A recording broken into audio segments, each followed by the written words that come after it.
every morning, before the first rays of sunlight touched the red earth of Banjara village, a young woman named Amara would wake before the roosters and walk barefoot toward the river that wound like a silver ribbon through the tall grasslands.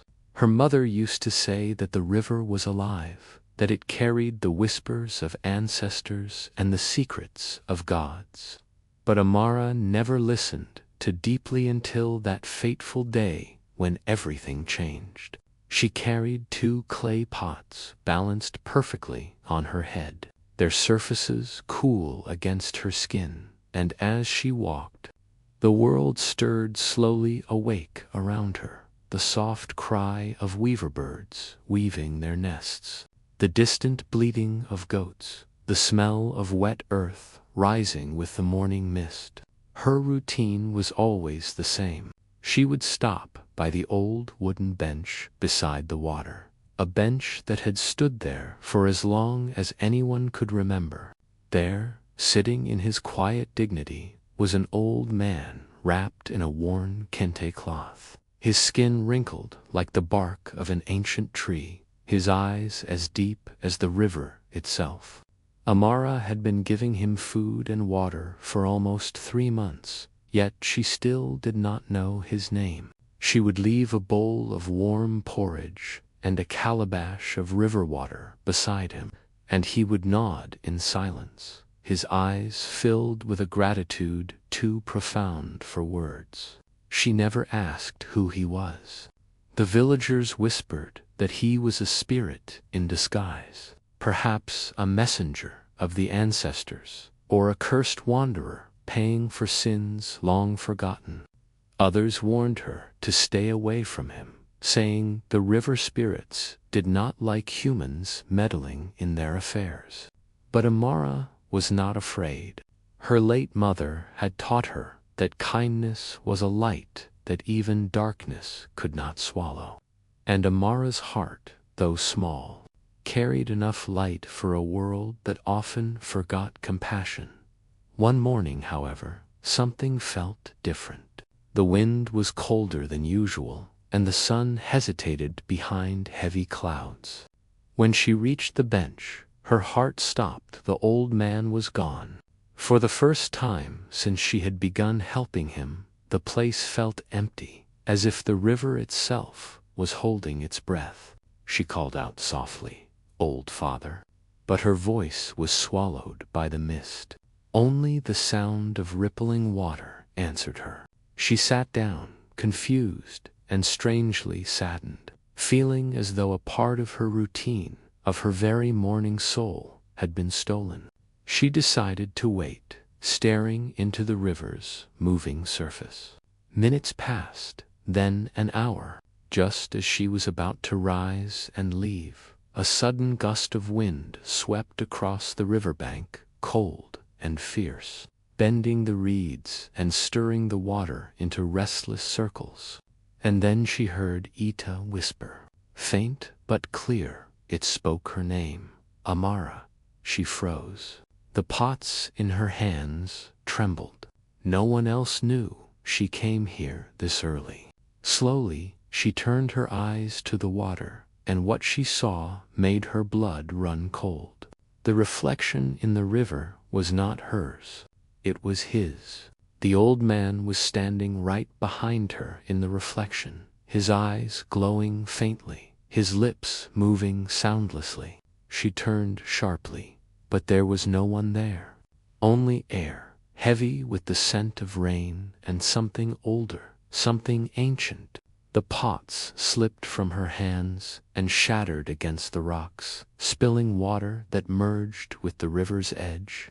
For a long moment, Amara stood frozen, her breath caught between fear and disbelief. And then the wind died as suddenly as it had come, leaving only the soft lapping of waves and the faint echo of her name. She fell to her knees, heart pounding, realizing that the man she had helped every morning was not just a wanderer. The river had taken him more. Perhaps he had always belonged to it. From that morning onward, Nothing in Banjara village would ever be the same. The river that once brought peace now whispered her name each dawn, and deep within her, Amara sensed that the spirit she had helped had chosen her for something far greater than she could ever understand. For 3 days after the old man's disappearance, Amara could not shake the feeling that unseen eyes followed her everywhere she went. The river no longer sang its usual gentle tune.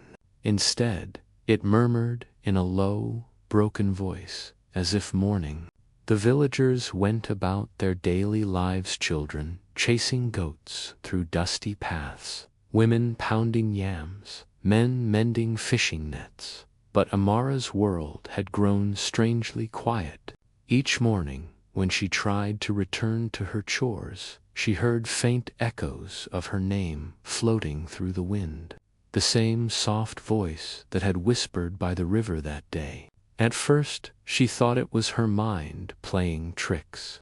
But soon the voice began to speak other words in a language she did not understand, yet one that tugged painfully at her soul, as though she had once known it. At night, she dreamt of water turning into hands, reaching for her, and of eyes watching from beneath the river's surface. One evening, while fetching firewood near the forest edge, she saw something gleaming between the roots of a large baobab tree. Kneeling down, she uncovered a small pendant shaped like a serpent swallowing its own tail. It was made of smooth stone, carved with strange symbols. The moment her fingers touched it, the wind stilled, and for the briefest instant, she heard the old man's voice again, whispering, "Find me where the waters sleep."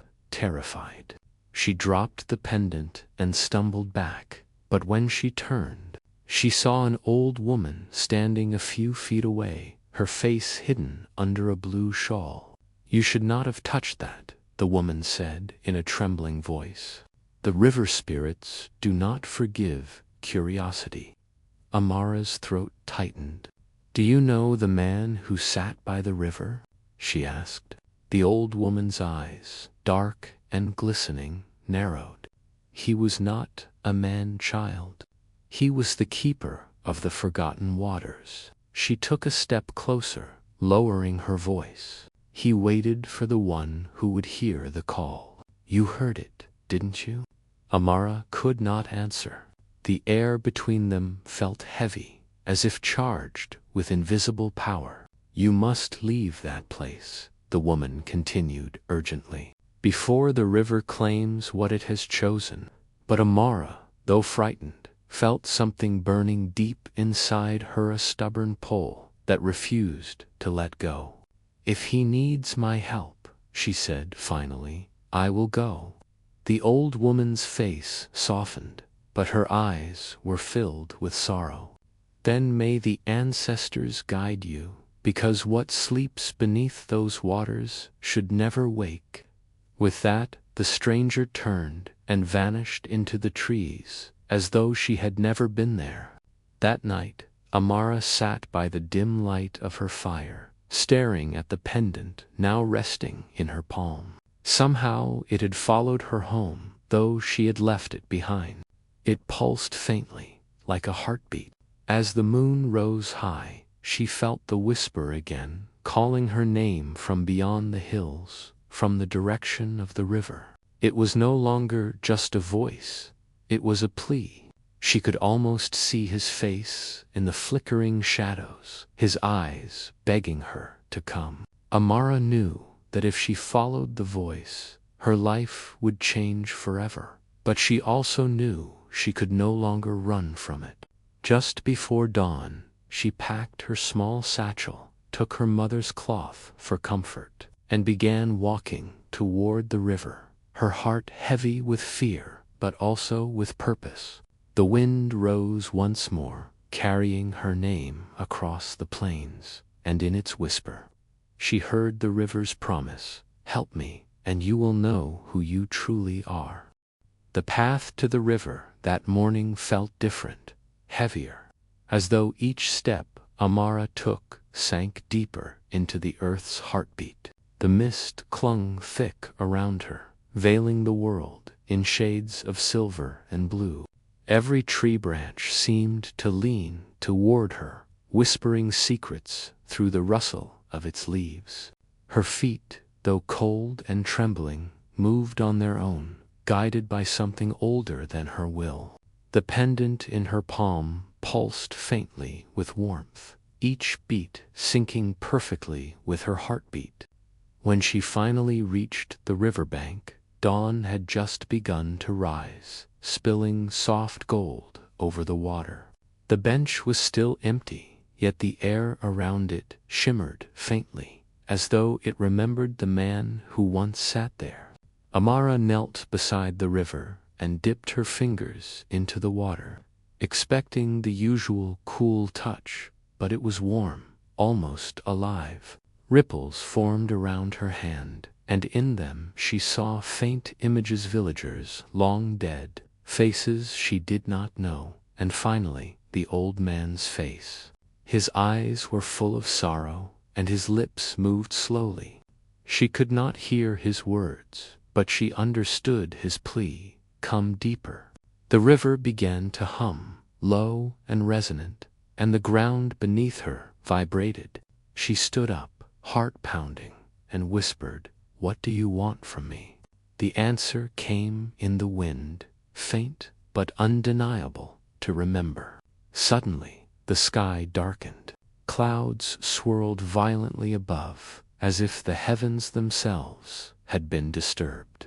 The water turned from gold to black, its surface swirling like ink. From its depths rose a faint light, a shape forming beneath the surface. Amara took a step back, but could not look away. It was a figure, human yet not, its body flowing like the river itself. A deep voice echoed from everywhere and nowhere at once. "You fed me when the world forgot me, child of the moon," it said. "You gave without knowing who I was, and for that you must now see." Before she could respond, the pendant flared, and light exploded around her. Her body went weightless, as if pulled into the river's heart. For a moment, she floated in endless water, surrounded by voices, thousands of whispers, all speaking her name. Visions filled her mind, an ancient kingdom built beside the river, a queen crowned under moonlight, and a curse spoken by a jealous brother who turned their people into spirits bound by water. In the vision, she saw the queen's face, and it was her own. Amara screamed, as memories that were not hers flooded into her soul. She saw the old man again, younger now, standing beside the queen, his hand on her shoulder. "When the time comes," he whispered, "the river will bring us together again." Then everything vanished. Amara gasped and found herself back on the shore, soaked but alive. The pendant around her neck glowed faintly, and the river had returned to calm, as if nothing had happened. Her breathing came fast, her hands shaking, but deep inside, she now knew she was not just a villager. She was the last descendant of the River Queen, the one who had vanished centuries ago, her spirit scattered in the waters. And the old man, the one she had fed, had been the guardian who waited for her return.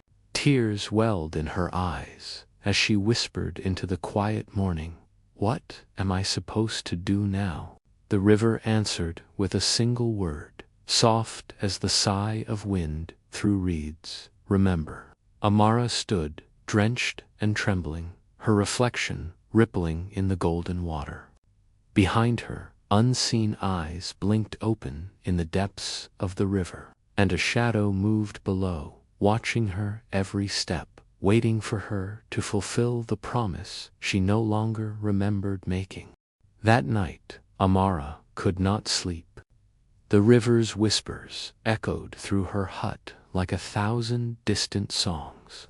Each time she closed her eyes, she saw flashes of a world that once was a great kingdom of shining waters, towers built from coral and stone, and people whose laughter rose with the rhythm of drums. She awoke drenched in sweat, her hands trembling, the pendant glowing faintly against her skin. The old man's face appeared in her mind again, his eyes kind yet burdened with centuries of grief. She remembered his words from her vision, "The river will bring us together again." That phrase haunted her as she stepped outside into the cool night air. The moon hung low and full, its reflection rippling across the water like molten silver. For the first time, she saw shapes moving beneath the surface forms that looked human but flowed like liquid shadows. A voice deep within whispered, "Follow the moon's path, and truth will find you." Trusting the unseen, she began walking along the riverbank, guided by the moonlight that shimmered like a silver thread through the darkness. The air smelled of rain and memory. The trees whispered as she passed, their branches swaying like old sentinels. After hours of walking, she came upon a place she had never seen before, an ancient stone arch half buried in vines, its carvings faint but familiar. She traced her fingers over the symbols and gasped.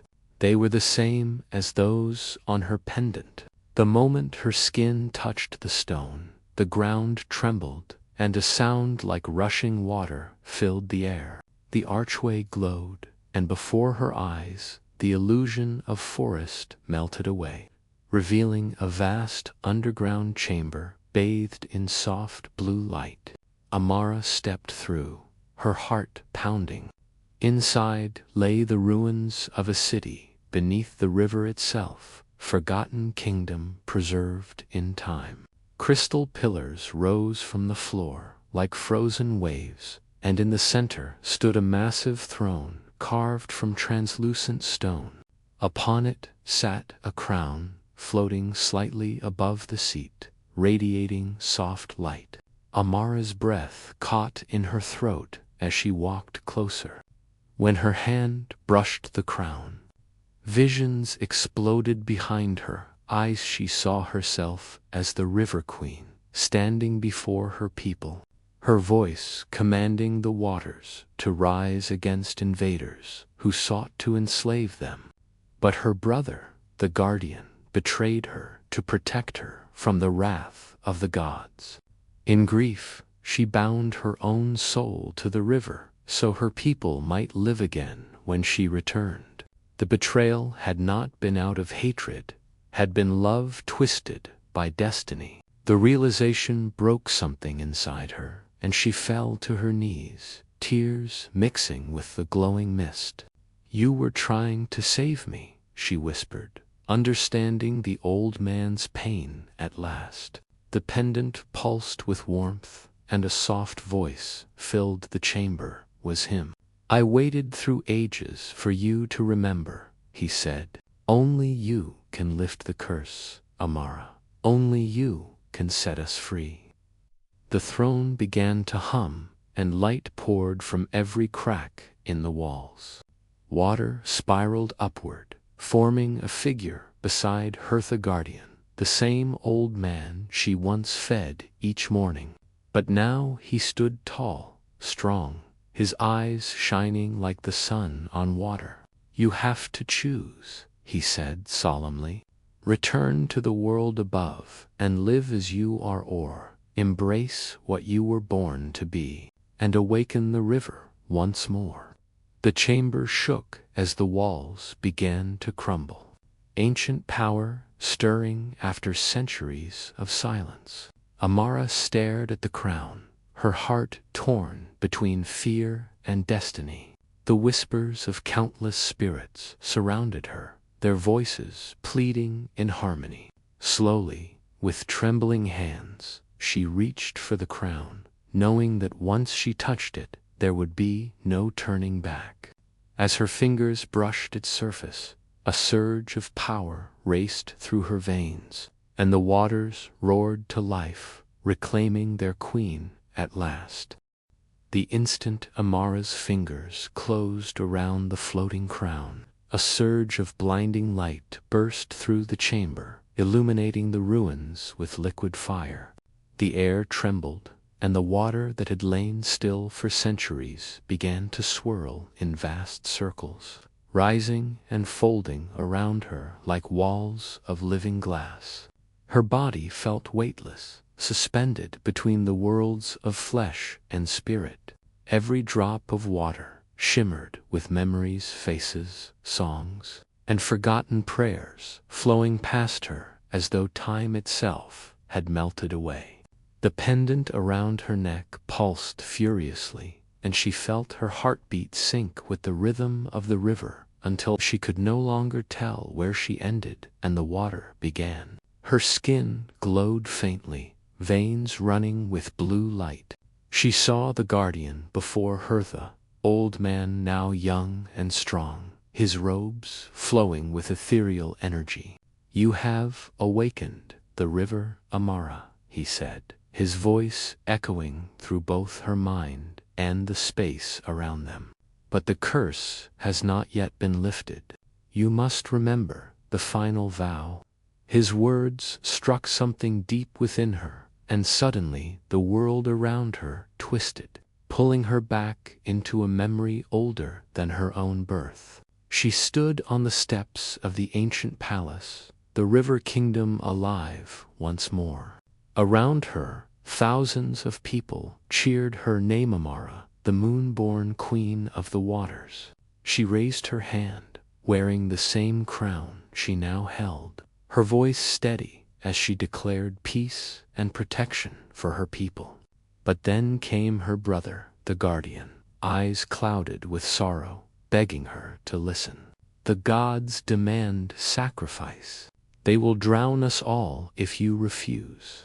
She had refused, choosing her people's freedom over the gods' decree, and for that rebellion, a curse had been cast. The river would sleep until her spirit returned to restore balance.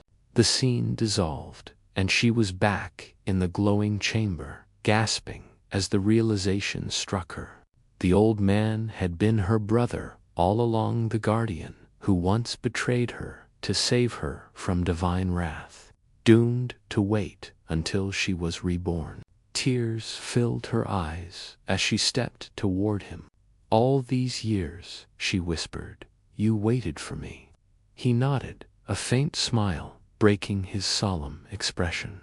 "And now you must finish what you began." The water around them erupted into spirals of light, and from its depths rose shadowy shapes, the cursed souls of their people, trapped between life and death, their faces distorted by pain. Their cries echoed through the chamber. "Free us, Queen of the Waters," they begged. Amara lifted the crown above her head. It shimmered like moonlight on an endless sea. As she placed it upon her brow, a wave of energy surged outward, breaking the chains that bound the spirits. One by one, they dissolved into light, their voices turning into music that filled the world. But as the last spirit faded, the guardian stumbled, clutching his chest. His body began to flicker, his form growing transparent. "No!" Amara cried, rushing toward him. "You can't leave me again." He smiled faintly. "The river needed its queen, not its guardian. My duty ends here." The chamber trembled violently, pillars cracking as the ancient power began to collapse inward. Amara held him tightly, but his body dissolved into a stream of light, merging with the waters that had birthed them both. The river roared louder, 1,000 voices rising in harmony. And Amara screamed in anguish, her voice merging with the storm until it became one with the wind. When the light finally faded, she stood alone in the flooded ruins. The crown still glowing on her head, the river now calm and alive again. The whispers had turned into songs, songs of rebirth and memory. Amara looked up through the shimmering veil of water and saw the dawn breaking above. The River Queen had awakened, but her heart ached with the weight of loss. Still, she whispered to the waters, "I will protect you now, for him, for all of us." The river responded with a single ripple of gold, carrying his voice through the current. "I am always with you, my sister." 4 days after the awakening, the river sang again, clear, alive, and full of the ancient music that once breathed life into the kingdom. Fish returned to its depths. The trees along the banks blossomed in colors unseen for generations, and rain fell softly across the land like a blessing. The people of Banjara village, who had long feared the river's silence, began to whisper of miracles. They saw strange lights dancing on the water at night, and spoke of a woman's figure glowing beneath the moonlight. They did not know it was Amara, their once simple villager, who now stood as the River Queen reborn. Yet even as the world healed, a shadow lingered in her heart. She felt her brother's absence, like an echo that refused to fade. Every time she touched the water, she could feel him there, hidden somewhere deep within the current, watching but unable to return. The pendant he had given her now hung heavy on her chest, glowing faintly whenever she dreamt of him.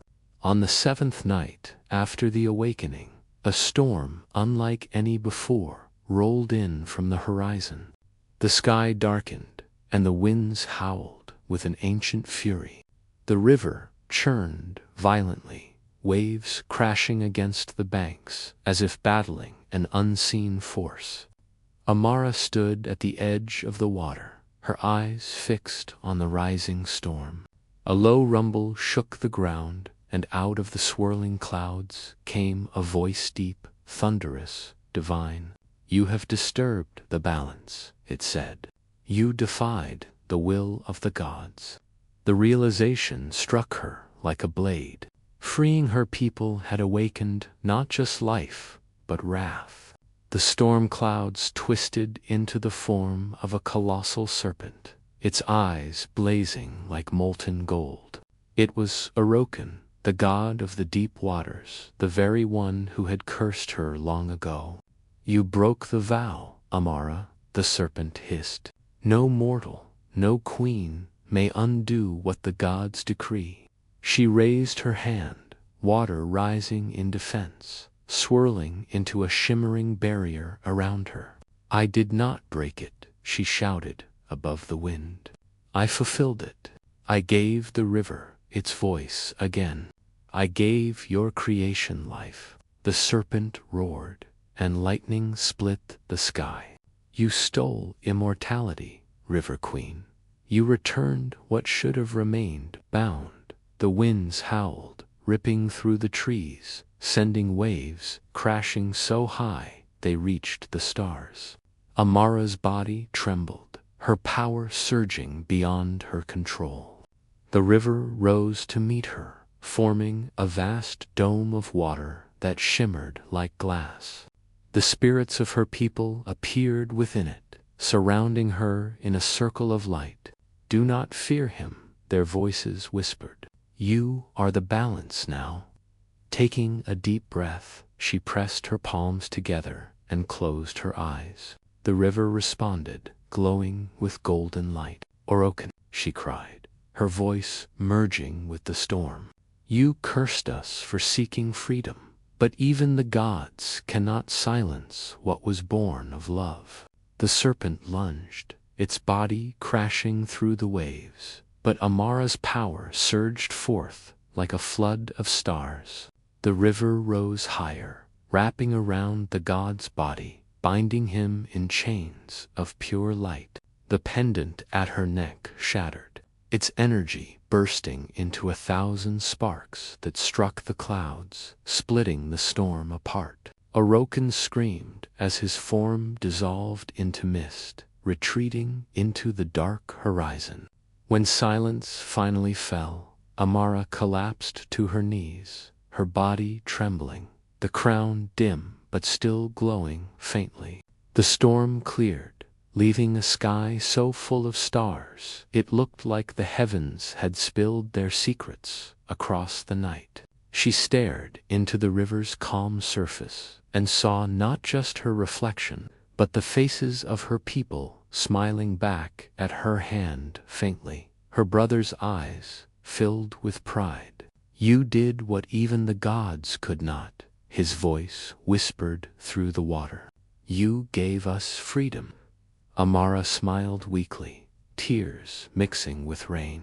The night was still, but she could feel the river's heartbeat beneath her palms, steady and eternal. For the first time in centuries, the river had chosen peace. When dawn broke, after the storm, Banjara village woke to a world renewed.